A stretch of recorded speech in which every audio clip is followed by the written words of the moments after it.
Hi, and welcome to Robert's DIY Western United States Helper Tour. My goal is to help people on the western half of the United States. If you're in the Mountain Time Zone or the Pacific Time Zone, contact me to see if I can help you with your DIY needs.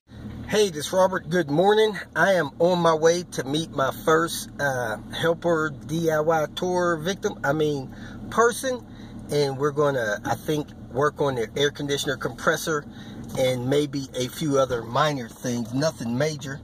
And yesterday I pulled a part for somebody at the salvage yard. Actually, it was a part that I pulled the day before. It just got shipped wrong. The guy at the post office put the wrong zip code on the package. I don't know if they'll ever get it, so I decided to go get the part again. So dealing with this phone issue, it's dropping calls like crazy. So if you call me, it's best to use WhatsApp 501-351-6466. I had a replacement phone. I activated it yesterday morning. It's dropping calls just like this one. Maybe not as bad, but I don't need any drop calls. So I'm on my way there. I'll be there in a few minutes. Thanks for tuning in. All right, here we are with the 98 S70 NA. This one looks a lot better than the underwear car. Not to knock the underwear car. It probably has a lot less miles. How many miles do you think it has? 57. Yeah, the underwear car has about 300. So anyway, past the PCV test, we're going to check a couple things. We're going to shim the air conditioner compressor and go from there.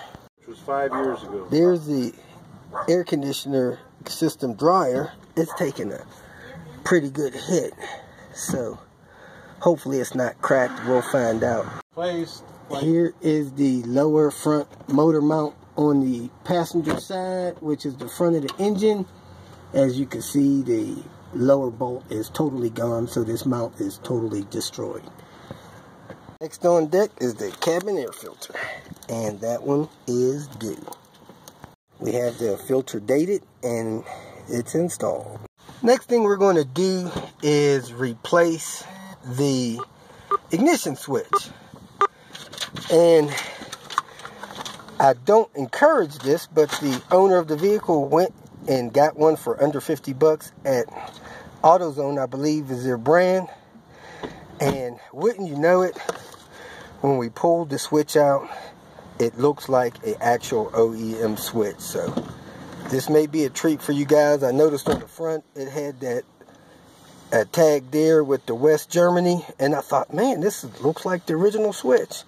Flipped it over and there it was. So if you can check the box at your local auto parts place and they are tagged like this, I feel great about using them.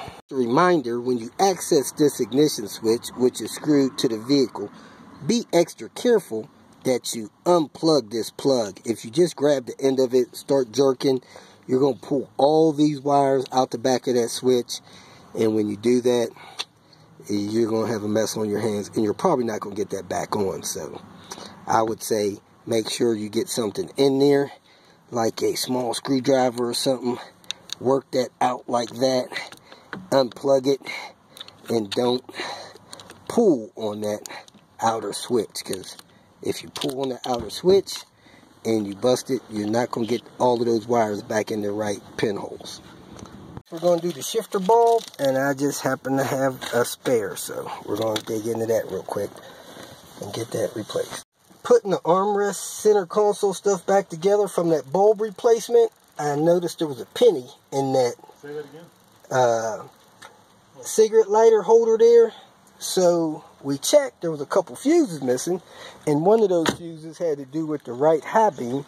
So we pulled the cover off the back of the high beam, and as you can see, the wire harness for this right side light is really destroyed. So I'm going to see if I got one handy and replace that for him. We're just about done with Dennis for now. I had this remote holder, and he actually had the guts of the remote in his armrest, so he's going to be good to go with that.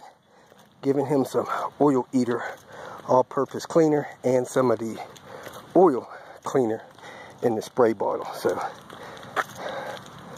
we're going to be done with Dennis, and I'm going to get to work on this head and get this head all done. Time to put the head back together. All the valves have been they hold a good vacuum, and I have the Volvo seals. As you can see in this package, there are valve sleeves. It's good to use them. It's not absolutely necessary. I got the seals in oil, so now I'm going to put the seat retainers down there, and then I'm going to tap the valve stems seals down on top of those.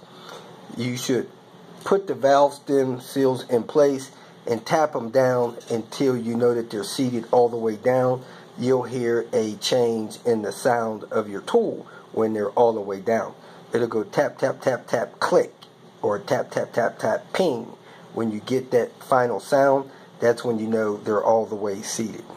You put these guys down in here 2 different ways. Of course, they go cup down, and you can slide them up on a little screwdriver.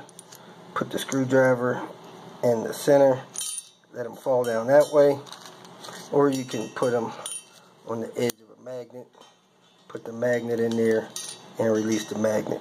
Either way, they're down in there, ready for the seals to go over. I have the seals soaking in some oil.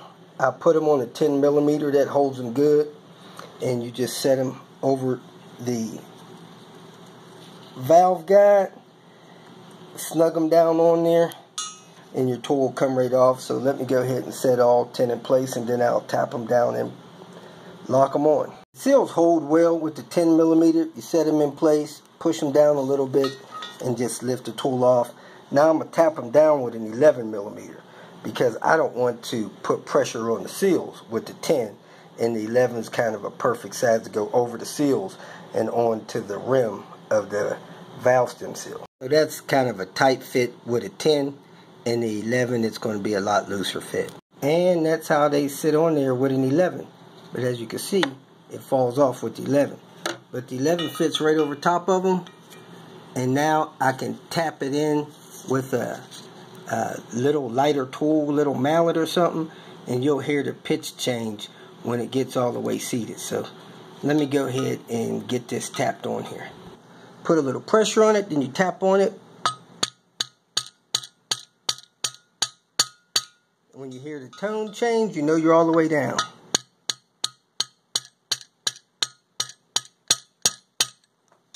Alright, so keep doing them all until they're all down.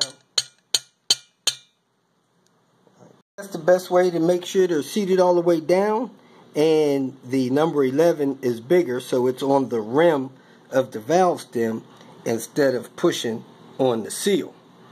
And I got all of the ones on the exhaust side seated all the way.